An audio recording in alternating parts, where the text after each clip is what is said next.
Pia tumshukuru Mwenyezi Mungu Subhanahu wa Ta'ala kwa kutuwafikisha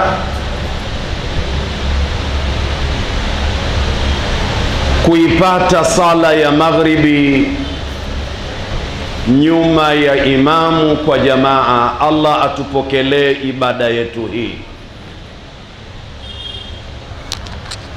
Kama ambavyo pamesemwa,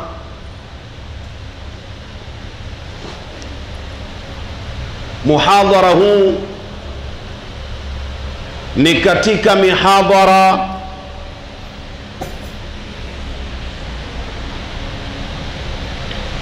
inayoandaliwa kwa ajili ya kukaribisha mwezi wa Qur'an, mwezi wa siyam, mwezi wa Ramadhan. Nasi katika msikiti huu tukateuliwa kuwa ndio wasemaji, na mada ni matumizi ya elimu na akili katika kuielekea sheria.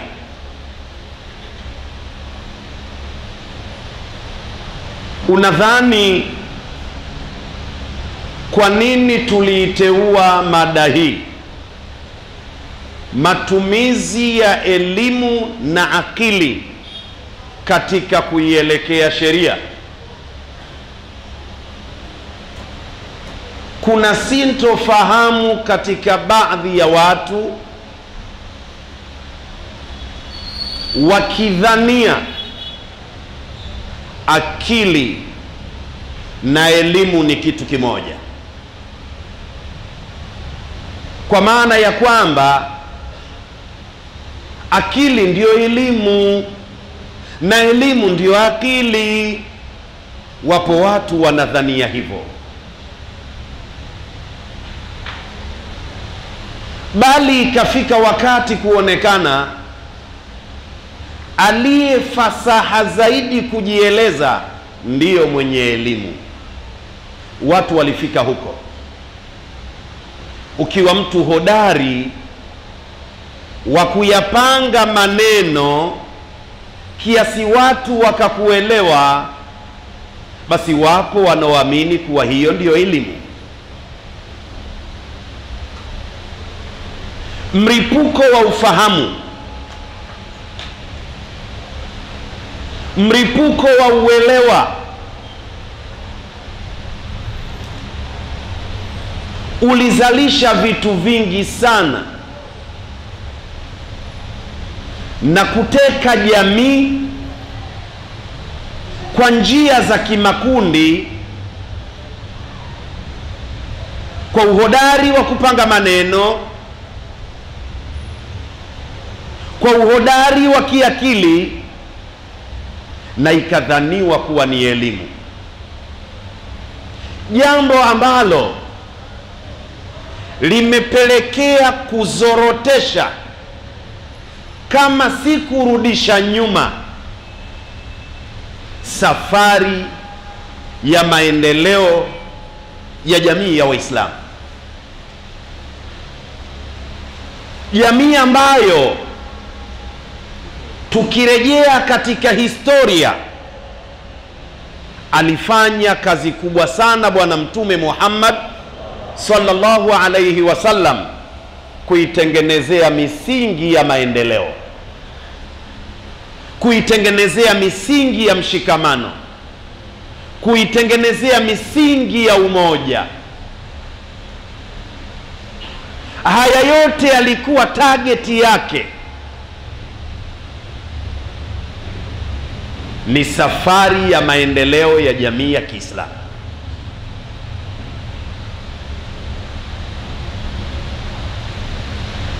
Jambo linapokwenda mbele lina sura mbili: kupendeza zaidi ama kuzorota zaidi. Jamii imeruhusu akili nyingi zitumike kulikoni elimu nyingi, tunaona kila kukicha. Safari ya maendeleo ya Waislamu kana kwamba inakuwa ndoto. Mbaya zaidi, Waislamu hatujaamka kwamba tunakokwenda sasa tunakwenda katika lugha ya Waswahili ya rabi nafsi yangu. Suala la kuangalia mujtama'ul umma, mshikamano na umoja wa umma katika tatawurul hayati wa tatawurul islami, maendeleo ya kimaisha na maendeleo ya Uislamu, inaonekana kuwa ni ndoto. Akili ilipewa sana nafasi kulikoni elimu, na watu wakaamini akili ndiyo elimu. Na ushahidi wa hilo, ukikaa katika jamii za watu, vikao mbalimbali, wanapojadili mambo ya dini, unapata picha kabisa msemaji huyu sasa inaonekana hajawahi kukaa kwenye elimu, hakusoma, lakini hiki anachotuambia sasa, hii ni akili. Vikao vya kahawa, vikao vya alkasusi vinajadili mambo mbalimbali, maskani na vijiwe. Imefika wakati mpaka katika baadhi ya misikiti yanajadiliwa na kuzungumzwa mambo ya dini, ikitumika zaidi akili kulikoni kupewa nafasi elimu. Na watu wanaamini akili ndiyo elimu. Usisahau maudhui yetu ya leo, matumizi ya elimu na akili katika kuielekea sheria. Hebu tuguse iktitafan basita, akili ni nini, elimu ni nini, kwa ufupi na kwa njia nyepesi kabisa. Nini akili, nini elimu?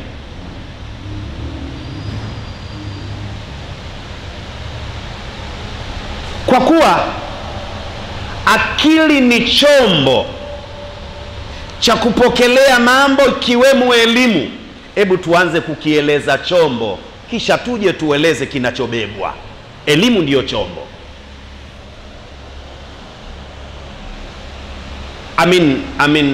Akili ndiyo chombo. Nini akili?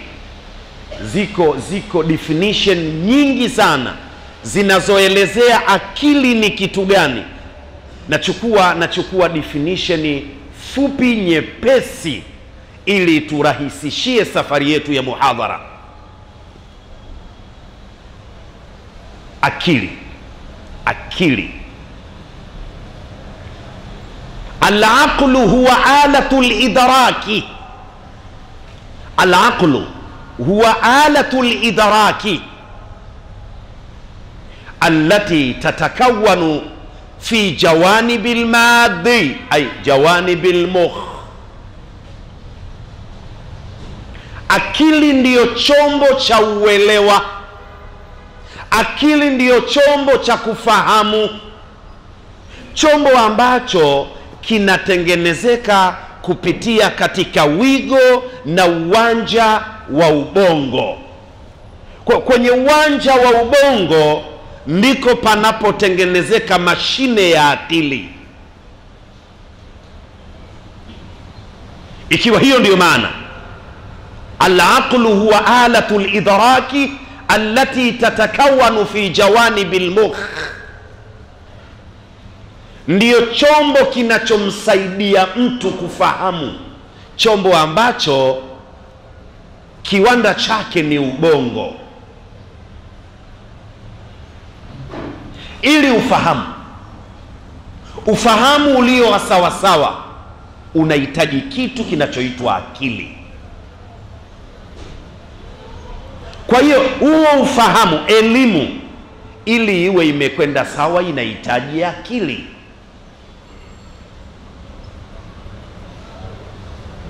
Ubongo huu unategemeana na madini na hali ya ubongo ulivyo.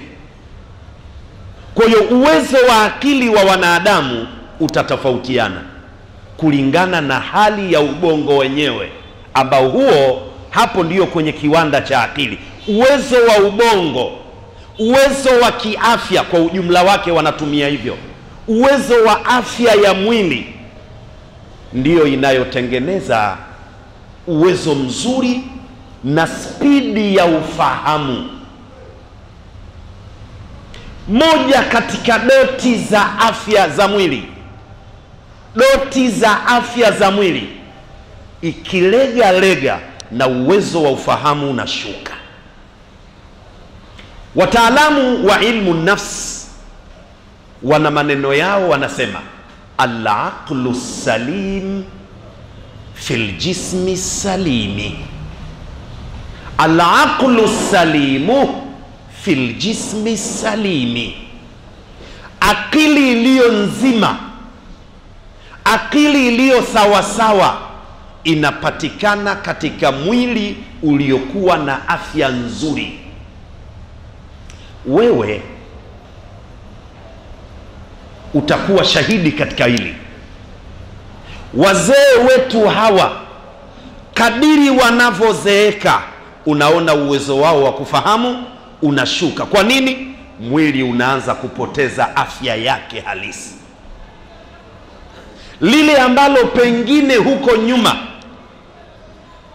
mzee huyu alikuwa akilifikiri na kulifahamu kwa muda mfupi, atatumia muda mrefu kufahamu, kwa sababu umri unafanyaje? Unakwenda mbele. Na ndiyo Qur'ani ikathibitisha hilo, wa man nu'ammirhu nunakisuhu fil khalqi. Na yule ambaye tunamtunukia umri mkubwa tutampunguza katika afya ya mwili. Utaona vitu vingi vinapungua, hata uwezo wa kuzingatia.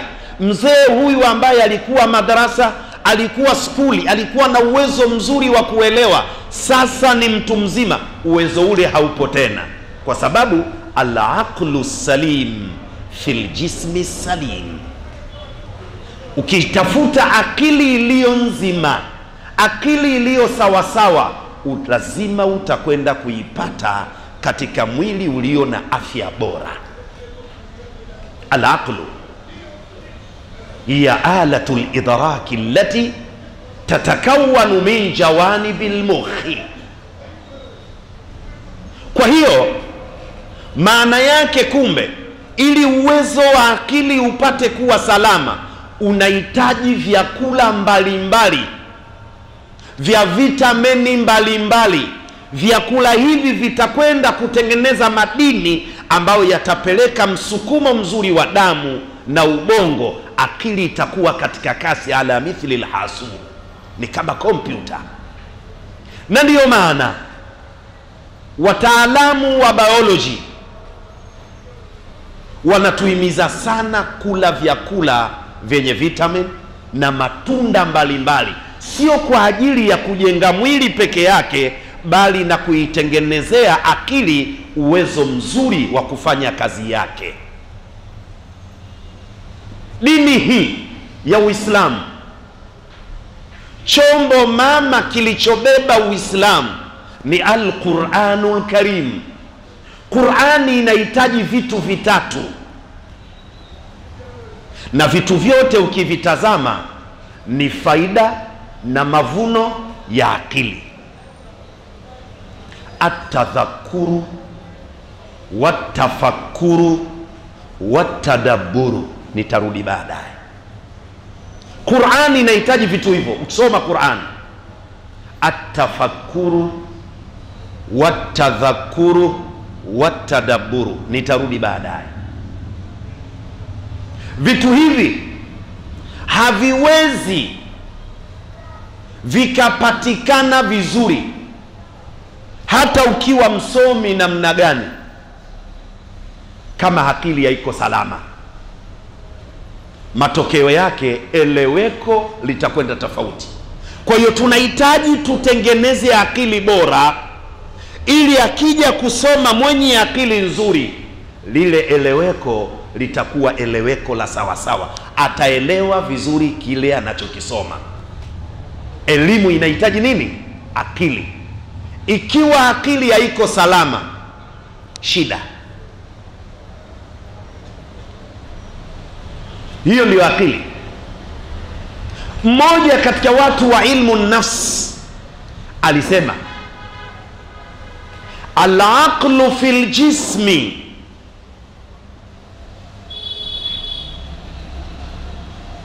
al-aqlu fil jismi alatun tuwajjihu wa ta'muru wa tahtaru wa tarfudhu wa tuhibbu wa tunkiru. Akili katika mwili wa mwanadamu ni chombo. Al-aqlu fil jismi alatun, akili katika mwili ni chombo. Chombo hiki tuwajihu, huwa kinatoa muongozo. Yani akili huwa inamuongoza mtu, kwa sababu akili ni chombo. Hapa nataka ni wakumbushe ndugu zangu katika imani. Binadamu wapo wanaishi kwa njia mbili tofauti. Kuna watu wanaongozwa na akili na kuna watu wanaongozwa na nafsi. Hilo natakiwa tulijue. Tuukaribishe mwezi wa Ramadhani kwa kwenda kurekebisha maisha yetu. Twendeni tukaongozwe na akili, tusiende tukaongozwa na nini? Na nafsi. Shida kwa sababu inna nafsa la amaratun bisu, siku zote nafsi kazi yake ni kumsukuma mtu katika mambo sio. Maalesh, tunapoona mikwaruzano isiyo na sababu katika jamii ya Kiislamu, ukifuatilia sana sababu yake ni nafsi na sio akili. Laiti zingekuwa zinatumika akili, lazima tungetafuta faida, kwa sababu maisha ni mahesabu. Maisha ni mahesabu. Laiti tungekuwa wanadini, tungekuwa Waislamu, twaongozwa na akili, lazima ingefika wakati mikwaruzano isiyo na faida tungetumia, kwani haya yanakwenda kuzalisha nini? Kwa sababu maisha mahesabu. Aya pamoja na kuwa ni mansukha, lakini Allah alitufundisha ishara kwamba maisha ni mahesabu. Wayasalunaka anil khamri wal maisir qul fihima ithmun kabirun wa manafi'u linnas wa ithmuhuma akbaru min nafi'ihima. Hapa kuonesha maisha ni mahesabu. Aliambiwa Bwana Mtume Muhammad, watu wako huwa wanakuuliza sana kuhusiana na kutumia pombe na mambo ya kubeti. Waambie maisha ni mahesabu. Nitakurudisha hapa. Waambie kupitia viwili hivyo, pombe na kamari, ndani ya viwili hivyo, pombe na kamari, ithmun kabirun. Majazi mursal. Kuna hasara kubwa sana. Katumia neno ithmu li'idhame, lakini asili yake ni hasara. Lakini dhambi imetajwa kwa sababu dhambi ndiyo jambo zito zaidi katika maisha ya Muislamu. Lakini kuna hasara nyingine ukiondoa dhambi. Kuna watu wanapoteza afya zao kwa sababu ya pombe. Kuna watu wanapoteza udugu wao kwa sababu ya pombe. Kwa hiyo ndani yake kuna hasara kubwa sana kwenye matumizi ya pombe na kamari. Watu hupoteza udugu wao. Fanya mahesabu. Mara nyingi nimekuwa nikisema, ebu fanya mahesabu. Magari mangapi kwa mwaka yanaharibika sababu yake madereva walevi, au waliongozwa na makonda walevi, au walikuwa wanapishana na madereva wengine walevi? Magari mangapi? Alafu ufanye mahesabu ya majumuiko kwa mwaka. Watu wangapi wanapoteza maisha kwa sababu ya pombe? We safiri hivyo. Mara ngapi ndani ya mwaka viwanda vinazorota uzalishaji kwa sababu wafanyakazi wameamka asubuhi kwenda kazini wamelewa? Sasa ukifanya mahesabu haya, fihima ithmun kabirun, ndani ya pombe na kamari kuna matatizo makubwa sana, ikiwemo dhambi, lakini kuna matatizo mengine makubwa sana. Kuna watu inafika wakati ulevi unawafikisha kusahau mpaka kuoga na kufua. Ulevi unawapotezea utu wao. Na kamari anafanya mtu kazi, anapata kipato, badala ya kufikiria kupanga matumizi ya familia, anawaza kwenda kucheza kamari. Fihima ithmun kabirun wa manafi'u linnas. Anakwenda anafutwa, anaanza tarehe 6 kukopa mpaka tarehe 30. Lakini Mungu akasema wa manafi'u linnas, lakini pia ziko faida kwa watu. Kwa hiyo kuna vitu viwili, maisha ni mahesabu. Nataka nikurudishe pale. Kwa kuwa maisha ni mahesabu, kuna matatizo na kuna faida. Mungu akafanya majumuisho, akasemaje? Wa ithmuhuma akbaru min naf'ihima. Dhambi na matatizo yanayopatikana kwenye pombe na kamari ni kubwa zaidi kuliko ni faida. Sasa wewe kama akili yako nzima uisubiri aya itakayokuambia usilewe, wewe mwenyewe utatosheka tu, akili iliyokuwa sawa sawa, kwamba kumbe hasara na matatizo na dhambi zinazopatikana kwenye pombe na kamari zinazidia faida. Wewe mwenye akili utafanya biashara ambayo hasara ni kubwa kuliko ni faida. Usubiri aya surati al-Maida kuambiwa haramu. Yalikuwa ni matatizo ya watu kutotumia vizuri akili zao. Al-aqlu salim fil jismi salim.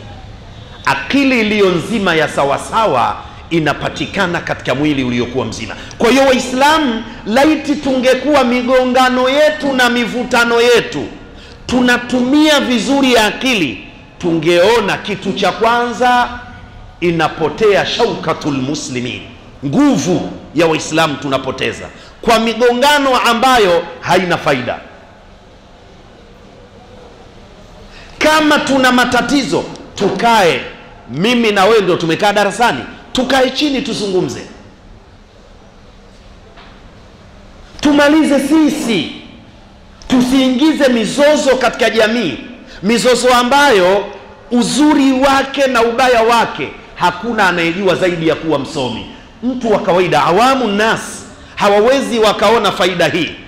Mtu anakwambia kwa sababu akili hazitumiki vizuri, wanasema watu wote wameona. Wakati huo mmetoka katika watu wote wameona akina nani? Katika hao kuna awamu nas, kuna watu wasiokuwa na ilmu. Asiyejua hawezi kumjua anayejua. Unaweza ukampa tiki aliyeharibu na ukamnyima tiki ambaye kapatia, ima kwa sababu aliyeharibu fasaha zaidi au alitumia nguvu. Kumbe mkikaa wenyewe wasomi mnamalizana. Lakini yapo mambo ambayo pia kitaalamu watu walishazungumza, hawakufika muafaka. Nitafika hapo. Hiyo ndio akili. Kwa kitu cha kwanza na wahimiza Waislamu tuelewe akili ni nini. Ni alatul idraki, ndiyo chombo cha kuelewa mambo mbalimbali. Even your life, maisha yako utayajua kuyajenga na kuyapanga kwa sababu utatumia nini? Akili nzuri. Usipotumia akili nzuri, utapokea mshahara 500,000 mpaka tarehe 6 una hata shilingi 10. Hapo hapahitaji elimu, palikuwa panahitaji nini? Akili. Tumia kulingana na kipato chako, akili. Lakini ili tufike kwenye mada, nakimbizana na muda. Elimu, neno elimu, elimu ni nini? Idraku shay'i ala ma huwa bihi fil waqi'i. Natoa definition fupi ziendane na hali zetu. Tumesema akili huwa alatul idraki. Akili ndiyo chombo kinachomfanya mtu kuyaelewa mambo na kuyachanganua. Wakati elimu idraku shay'i ala ma huwa bihi fil waqi'i, ni kukifahamu kitu kwa namna vile kilivyo katika uhalisia wake.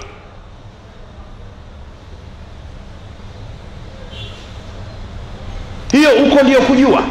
Sasa elimu imegawanyika, tutaitoa tutaileta kwenye dini. Lakini neno elimu ni nini? Idraku shay'i ala ma huwa bihi fil waqi. Ukiulizwa mpira unaujua? Mpira ni nini?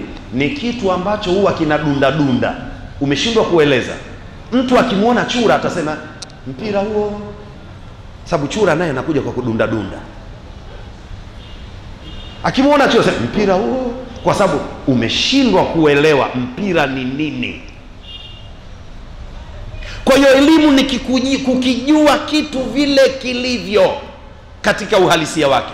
Muharrami Mziwanda wamjua? Naam, namjua. Anakaa wapi? Temeke. Kabila gani? Mzigua. Humjui. Unatakiwa umjue vile alivyo katika uhalisia. Muharrami Mziwanda Mdengereko, kwao Rufiji. Ukisema Mzigua, Mpogoro, Mwarabu, umekosa. Kwa hiyo kila kitu unatakiwa ukijue. Sasa tukija katika dini, swala ya Isha unaijua? Ina rakaa ngapi? 4. Ikitokea umekwenda msikitini, imamu kamaliza rakaa moja, wapo rakaa ya pili, wewe unapata 3, imamu akitoa salamu ufanye nini? Sikamaliza imamu na wewe unamaliza. Wewe hujui swala, wewe utakuwa swala huijui. Maana imekupita rakaa moja, imamu katoa salamu, wewe unatakiwa usimame umalizie rakaa moja ulioikosa. Kwa unatakiwa uifahamu swala kwa namna vile ilivyo katika uhalisia wake. Ukiifahamu swala vile ilivyo, wewe una elimu ya nini? Ya swala. Ukielewa zaka vile ilivyo, wewe una elimu ya nini? Ya zaka. Ukielewa saumu vile ilivyo, wewe una elimu ya nini? Ya saumu. Billahi alaikum, mara moja aliwahi kuulizwa shekhi, nikiwa katika nchi moja katika nchi ambazo nimewahi kufanya kazi hizi za dini, elimu.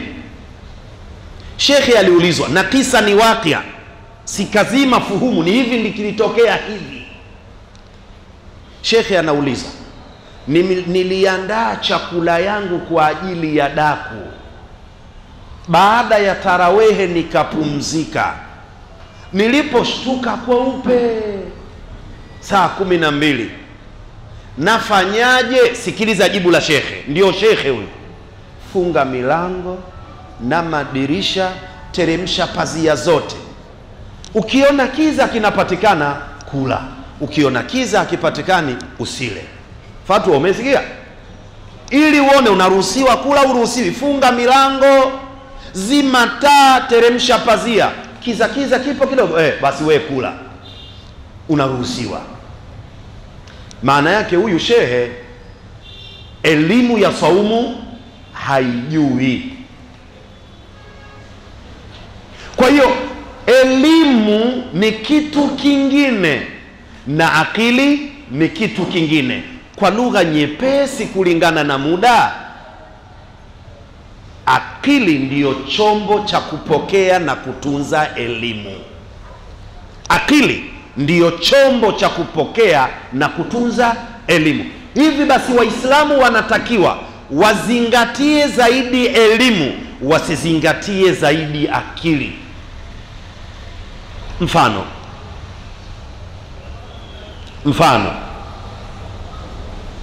tunachukua sasa elimu na akili, tunavichanganya, tunakwenda kwenye dini. Tunachukua vitu viwili, elimu na akili, tunakwenda kwenye dini. Tatizo ni kwamba, ndugu zangu katika imani, walio wengi wanatumia akili kujadili wasichokijua. Kumbe akili inatakiwa ijadili kile ambacho akili imeelewa. Lugha ngumu inawezekana sijaeleweka. Unapotaka kusafirisha akili, ngoja, neno akili, matumizi ya akili ndani ya Qur'ani limekuja mara 30. Hiye kwenye jambo ambalo ulisoma, ulilisikiliza, ukalielewa, sasa unakwenda kufanya uchambuzi, unapata kitu nilichokitaja. atadhakur, atafakur, atadabbur. Qur'ani inataka tadhakur, yani kutake lesson kutoka kwa wengine. Unachukua somo, unatumia akili. Kwani huyu kafika hapa alipofika, fikaje? Katika nyanja mbalimbali, kisiasa, kiuchumi, kielimu na kadhalika. Kwani hapa alipofika kafikaje? Unakwenda unatumia nini? Akili, kutafuta namna gani kafika. Lakini geuza upande wa pili. Kwa nini huyu bwana kafeli?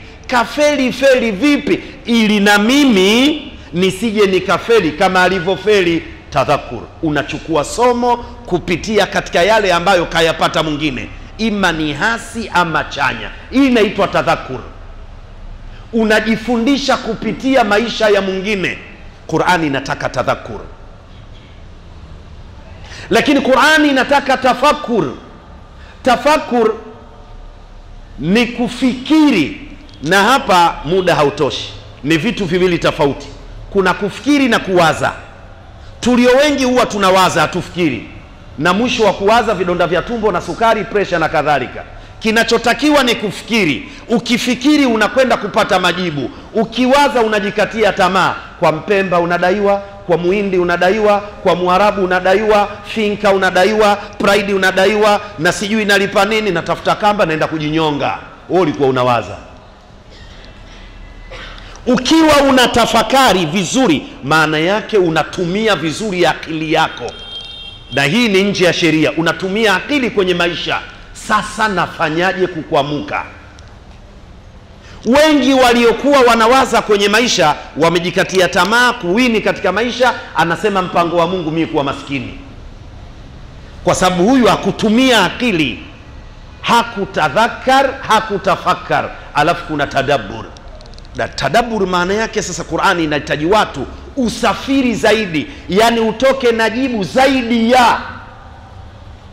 Sasa haya mara nyingi watu tunakaa nayo na kuyaeleza darasani, sio katika sura ya kawaida kama hii. Ndugu zangu katika imani,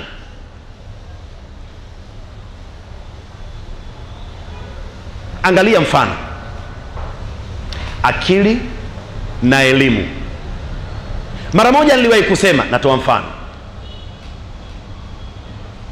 Mungu alikuwa anazungumzia habari ya kujiandaa watu na kesho yao, kwa maana kiyama. Ukishasoma maneno haya sasa yaamishe, tumia akili, yalete kwenye maisha. Akili sasa ilikwenda kusoma, ilipoelewa ikapata yatokanayo.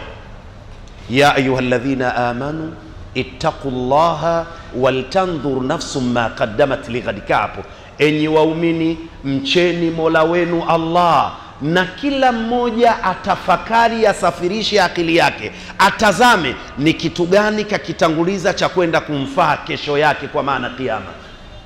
Kesho yako umesoma, umeangalia aya imekufundisha habari ya kujiandaa na kufa kwako na kujiandaa kiyama yako. Elimu sasa umetoka baada ya kuelewa, ukasema kwani kesho ni moja tu? Akili sasa, mbona ipo kesho ya duniani? Kwa maana leo mimi ni kijana, kesho yangu mimi mtu mzima. Kwa hiyo usikae ukatafakari ukayaangalia maisha yako ya kiyama tu. Kumbe aya hii inakufundisha pia uangalie kesho yako ya duniani. Wazee wakasema fainali uzeeni, kwa lugha za vijana. Usipojipanga na kesho yako ya dunia, lugha za vijana, utamuona Mungu refa anapendelea upande mmoja. Ulipokuwa unafanya kazi unapata pesa, wewe unawaza vimada tu. Sasa umestaafu kazi, kibanda unakwenda kugombana na shemeji yako, unaninyima, mnajidai na hela zenu. Kumbe na wewe ulipata, ukujipanga na kesho yako. Akili ikiwa mgando haisafiri, aya hii utabaki nayo wapi? Kwenye habari ya kiyama tu. Wala ufikirii kusafirisha akili yako ukaingia pia kwenye dunia yako. Unatakiwa uiandae dunia yako. Leo kijana ni mfano wa huyu. Leo yeye anaita baba, babu, mjomba, mama, bibi na kadhalika. Anatakiwa ajiandae, tafika wakati ataitwa mume wangu. ikifika wakati huo maisha yangu yatakuwaje? Najipangaje kujiandaa na safari rasmi ya kwenda kuitwa mume wangu? Hili watu kutojipanga nalo na wazazi kutowaandaa watoto katika hili, matokeo yake tunapata rundo la watu wanaolea midadi. Watu wanaoa kwa midadi tu, kama nishakuwa na mimi inakuwaje, na mimi nataka na nini, naenda kuoa. Hakujipanga huyu, hakusafirisha akili kwamba baadaye kuna maisha ya ndoa. Ukishaingia kwenye maisha ya ndoa unatakiwa pia hiyo makadamati ligadi usikomae nayo kwenye kiyama tu. Leo mimi mume, kesho nitaitwa baba, na yakabili vipi maisha yangu nikishakuwa na mtoto ama watoto? Training hii inatakiwa itumiwe mapema kwa wazazi kuandaa nani? Watoto wawe na tabia ya kujiandaa. Lakini acha hiyo, Mungu alikuwa anazungumzia mirathi. Mungu alikuwa anazungumzia mgao wa mirathi. Ikafika mahala akasema, abaukum wa abnaukum la tadhuruna ayyuhum aqrabu lakum naf'a. Aya yenyewe ukiisoma na asili yake inazungumzia mirathi. Sasa elimu ushajua kwamba Mungu anahimiza tuzingatie uadilifu katika mgao wa mirathi, asipunjwe mtu, asinyimwe anayestahiki kupewa, kwa sababu humjui nani atakayekusaidia kesho yako. Baba, usije ukatoa mali zako ukasema namrithisha mwanangu huyu peke yake pasina kuwapa watoto wengine. Inawezekana unemrundikia mali huyu si atakayekuwa anakukumbuka na kukufanyia dua. Pengine huyu nyumba unazomwachia atafanya dangulo, yule ambaye unamnyima pengine ndiye atakayekumbuka kukufanyia dua wewe. Kwa hiyo tumia mgao kwa namna alivyogawa Mungu, kwa sababu wazazi wenu ama watoto wenu ninyi hamjui ni nani ambaye atakaye wafaa zaidi hapo baadaye. Aya hii inazungumzia nini? Tumesema mirathi.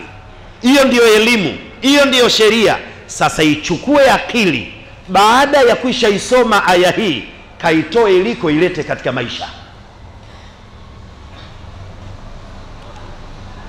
Wewe askari, mkuu wa kituo, abaukum wa abnaukum la tadhuruna ayyuhum aqrabu lakum naf'a.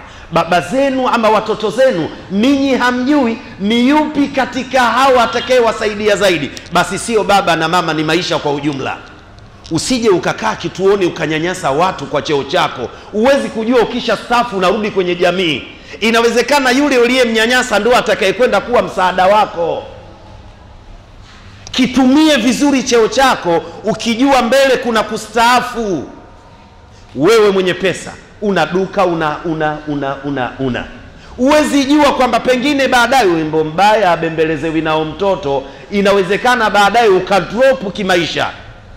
Hebu ishi vizuri na watu. Ikitokea bahati mbaya, la qaddar Allah, Mungu asituelekeze huko, ikikutokea bahati mbaya ukadrop kimaisha na wewe ulikuwa unawanyanyapaa watu, unarudi kwenye jamii, wale uliowanyanyapaa pengine ndio ambao Mungu atawanyanyua. Utawaomba wale msaada wa kusaidie kodi ya nyumba. Kwa hiyo usije ukawa na akili mgando, akili usafirishi baada ya kujua kile ulichokisoma, unabaki pale pale. Mfano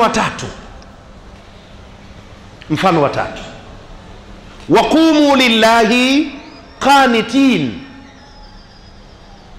simameni kwa ajili ya kutekeleza ibada ya Allah hali mkiwa watiifu, wanyenyekevu. Swala inahitaji unyenyekevu. Sasa safirisha akili yako. Hivi unyenyekevu swala, mara nyingi tunaswali jamaa, hivi unyenyekevu ni mimi tu? Ukisafirisha akili baada ya kuelewa ibada ya sala inahitaji unyenyekevu, utatafuta doti za unyenyekevu kwako, utatafuta doti za unyenyekevu kwa wale unaoswali nao. Laiti mtu atatumia vizuri akili, hawezi kuja kuswali suruali kavaa nusu mlingoti. Haiwezekani, kwa sababu mavazi yake yatamnyima unyenyekevu. Ima yeye mwenye atakosa unyenyekevu wa mwili wa mavazi, ima atamsababishia mwingine kuanza kujadili, uvaaji gani huu? Kwa hiyo atamnyima unyenyekevu mtu mwingine kwa sababu kavaa vibaya. Kuna watu wewe unaweza ukaona umekuwa mnyenyekevu, lakini kuna watu unaweza ukawaharibia swala zao. Mfano mbaya kidogo, tuseme taratibu, walio mbali wasijue. Umekuja na jezi lako la Yanga, mwingine yuko nyuma kule anaswali, akinyanyua kumbe anapenda Simba, akisema hawa ipo siku tu na sisi, anakumbuka yale ipo siku tu na sisi. Kwa hiyo badala ya kusoma Qur'ani anakumbuka zile. Wabilaks, na hawa nao wanaweza akakumbuka zile. Si unajua hawa walipata 5 na wale wengine walipata 6. Kwa hiyo sasa inakuwa hakuna swala. Pamoja hiyo ni dunia, lakini tahadhari katika ibada. Ebu nenda na mavazi ya kiunyenyekevu. Nguo ya kulalia unavaa, kiguo kimebana nde. Kuna visuruari fulani siku hizi, labda upake mafuta sijui ndio uvue. Utawafanya watu wapoteze unyenyekevu katika sala. Mtu anasoma Maliki yaumiddin, hivi huwa akitaka kuvua anavuaje nguo hii? Iyyaka na'budu wa hii kapewa kanunua mwenyewe. Anaongeza aya kwenye swala. Hapa pahitaji shehe. Ukishasomeshwa wakumu lillahi kanitina, we mwenyewe akili yako utasafiri. Hivi mavazi haya mimi siwezi kwenda kuvuruga mambo ya akili yako, utasafiri. Makosa yetu, tunachukua sheria ambayo hatuijui, tunataka tutumie akili kwenda kujadili kwenye vitu ambavyo hatuvijui. Kumbe akili inakwenda kusafiri na kujadili kwenye kitu ambacho unakijua. Tungekuwa tunaingia kwenye dini kwa matumizi mazuri ya akili na baada ya kuelewa. Mfano hadithi ya Bwana Mtume Muhammad.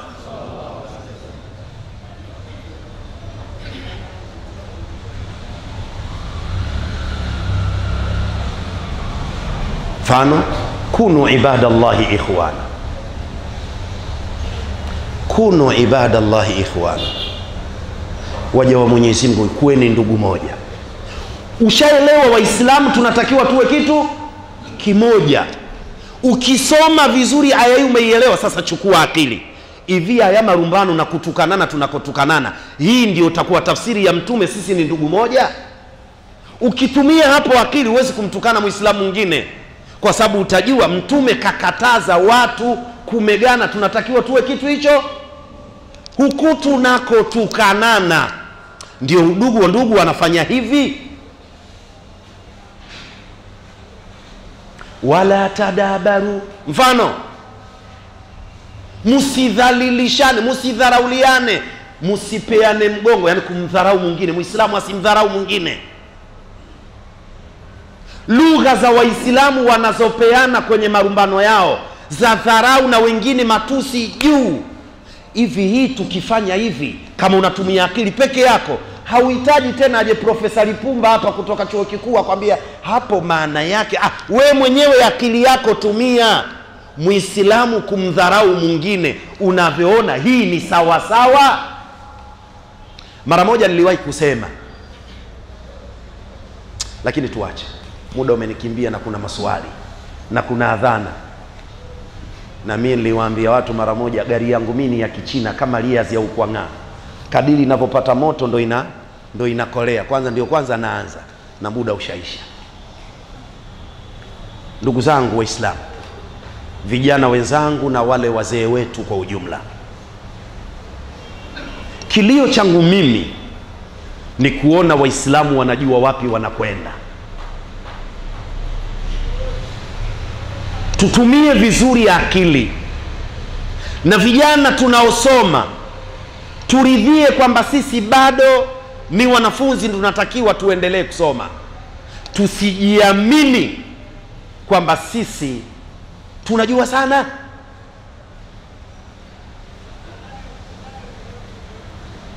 Itakuwa ni shida, kwa sababu watutumie vizuri kwenye dini akili zetu. Na ile maarakatul jaradi farahun lilghirbani, ni kweli vita ya panzi chereko kwa nani? Kwa kunguru, ni kweli. Kuwa wapinzani na maadui wa Uislamu, wanawaogopa Waislamu. Leo inqalabatil umuru ra'san ala aqibi, mambo yamebiduka, kichwa chini miguu juu. Badala ya kuwa wale wanatuogopa sisi, sasa hivi sisi tunawaogopa wao. Sababu yake nini? Kwenye maisha yetu ya kuingia kwenye dini hatukuwa tunatumia vizuri akili, tumewapa wale nafasi ile kuwa yahsabuna kulla sayhatin alaihim. Sasa hivi sisi kila kitu tunawaogopa wao, tumepoteza shauka yetu. Hebu twendeni kwenye Ramadhani. Mfano Ramadhani, nisikilize vizuri, Kiswahili najua. Ramadhan, twendeni kwenye Ramadhan, tukaikaribishe Ramadhan, na kwa fadhila za Mwenyezi Mungu tuje tuiage Ramadhan kama elimu ilivyosema, kama elimu ilivyosema, kwamba ilmu wanawachuoni wamehtilafiana kwenye muandamo wa mwezi. Hebu tutumie akili basi, usitafute kulimaliza jambo lenye khilafu, tena imethibiti kwenye ilmu. Kwa akili yako tu ushashiba al-kasusi, nitakumaliza hilo. Funga kwa muandamo wa kimataifa, elimu ipo, kuna masala ya ikhtilafu, ni elimu pana sana. Funga kwa muandamo wa nchi yako.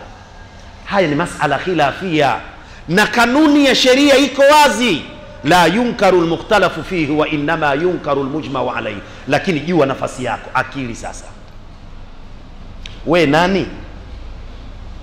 We huna mamlaka ya kutangaza.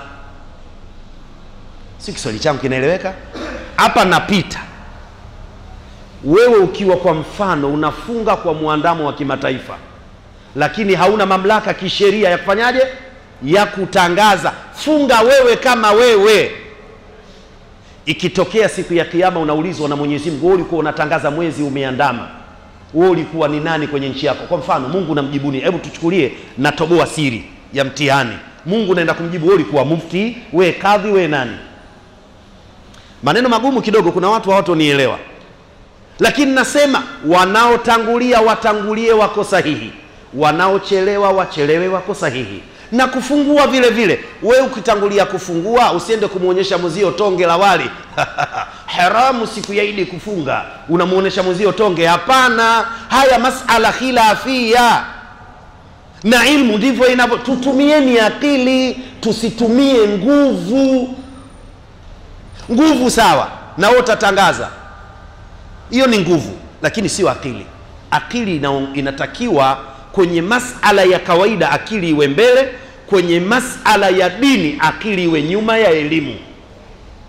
Kwenye mambo ya kimaisha akili inatangulia, kwenye mambo ya dini akili inakuwa nyuma ya nini? Ya elimu. Elimu inakaa mbele, akili na isikiliza elimu inatakaje. Kwa hiyo tusichanganye kwamba kila kitu tuiweke akili mbele, tutafeli. Tutafeli. Muda haunitoshi, na sijui hapa Isha wanasali saa ngapi na paja adhiniwa. Ni waombeni Waislamu, na sisitiza tu katika kufunga, elimu. Kwa nini mwenye elimu unasikia kwa Musa aya 11 surati al-Mujadila, yarfa'illahu alladhina amanu minkum walladhina utul ilma, sio daraja, darajati, lakini sio kila aliyesoma.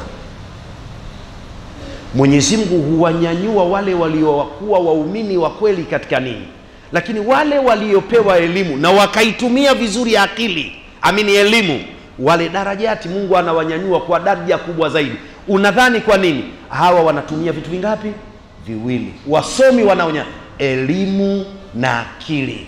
Muumini asiyekuwa na elimu atatumia akili peke yake katika imani yake, lakini muumini aliyekuwa na elimu kwenye imani yake anaitumia elimu na akili. Basi tumia vizuri akili yako katika dini, usiendeshwe na makundi haya. Kuna mihemko ya kimakundi inawazoa vijana leo. Mungu ametoa tahadhari, nafunga hapa ndio nafunga hapa. Mungu ametoa tahadhari, idh tabarra alladhina tubi'u min alladhina ittaba'u wa ra'aw al'adhaba wa taqatta'at bihim al'asbab.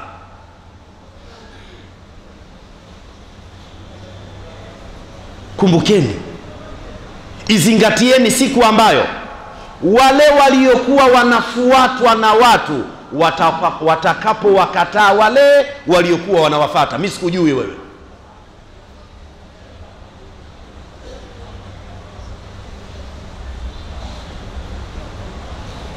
Tukifuata mkumbo bila ya kuzingatia matumizi mazuri ya akili, hawa watu tunaowafata siku ya kiyama, Qur'ani imethibitisha watakwenda kutukataa. Tumia na wewe akili yako. Wazee wanasema akili ya kupewa changanya na zako. Waqala alladhina tabau law anna lana karratan latabarra'na minhum kama tabarra'u minna kadhalika yurihimullahu a'malahum hasarat. Itafika wakati wale ambao waliokataliwa walikuwa wakiwafuata wale watasema sikia, kama na sisi tungepata nafasi hawa mashehe hawa waliokuwa wakituburuza na sisi tutawakataa hawa. Lakini muda ushakwenda. It's too late. Tumia akili. Muislamu usikubali kuingia katika mkumbo wa kutukanana Waislamu kwa Waislamu. Muislamu usikubali kuingizwa katika mkenge wa kuishi makundi makundi. Muislamu usiingie katika mkenge wa kuwachukia Waislamu wengine. Sisi Waislamu sote ni nini? Ni ndugu. Na ndio maana unasikia pepo ina daraja 8, kwa sababu tutatofautiana. Kuna watu wataingia klasi A, B na hivi mpaka zinatimia daraja 8. Muda hautoshi. Haya ndiyo yangu, tukatumie vizuri akili, kwa sababu tushajua akili ndiyo chombo cha kufahamu, elimu ndiyo taaluma na ndiyo skani ya maisha. Kwa hiyo tumia elimu yako na akili yako katika kuingia kwenye sheria, na wala usifuate mkumbo. Utakuja kulia siku ya kiyama, kwa sababu siku ya kiyama kila mmoja kivyake. Tumia vizuri akili. Hadha wabillahi tawfiq, wassalamu alaikum warahmatullahi wabarakatuh.